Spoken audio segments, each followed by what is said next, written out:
នេះគឺជារបៀបស្ងោរស៊ុបល្ហុងឲ្យមានរសជាតិឈ្ងុយឆ្ងាញ់ហើយថែមទាំងពៅសុខភាពទៀតសម្រាប់ឆ្អឹងស៊ុបហ្នឹងគឺខ្ញុំប្រើឆ្អឹងជ្រូកមុននឹងខ្ញុំយកមកស្ងោរហ្នឹងគឺខ្ញុំបានស្រុះទឹកក្តៅចេញម្សៅហើយកុំឲ្យឆ្អែមបន្ទាប់មកខ្ញុំដាក់ស្លឹកគ្រៃរំដេងស្លឹកក្រូចសើចហើយនិងខ្ទឹមសមុននឹងយកមកដាក់ហ្នឹងគឺខ្ញុំបានយកស្លឹកគ្រៃរំដេងខ្ទឹមសហ្នឹងយកទៅដុតរួចហើយដុតឲ្យក្លិនឈ្ងុយហើយសូមយើងយកមកដាក់ក្នុងស៊ុបបើអត់ចង់ដុតទេគឺយើងអាចយកទៅលីងបានណាលីងទៅក៏មានក្លិនឈ្ងុយដែរយើងរងាស់ឆ្អឹងនឹងមកស្ទុះធំសិនណាហើយសូមយើងដាក់បន្លែចូលបន្លែហ្នឹងគឺល្ហុងហើយនិងការ៉ុត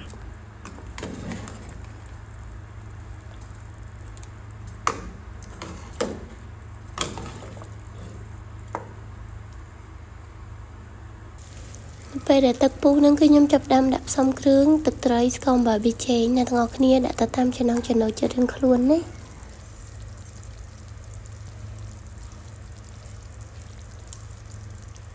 សម្រាប់ស៊ុបល្ហុងហ្នឹងតើតែយើងរងាស់ល្ហុងហើយនឹងការ៉ុតឲ្យផុយល្អអាហ្នឹងมันឆ្ងាញ់ណាហើយចុងក្រោយហ្នឹងគឺខ្ញុំដាក់ជាមួយនឹងជីវ៉ាន់ស៊ុយ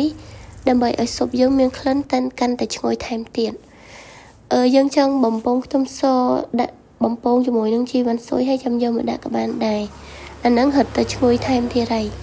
នឹងឯវិធីធ្វើស៊ុបល្ហុងហ្នឹងគឺមានតែប៉ុណ្្នឹងទេអរគុណណាដែលបានមើលវីដេអូនេះពីដើមដល់ចប់អរគុណច្រើនទាំងអស់គ្នាជម្រាបលា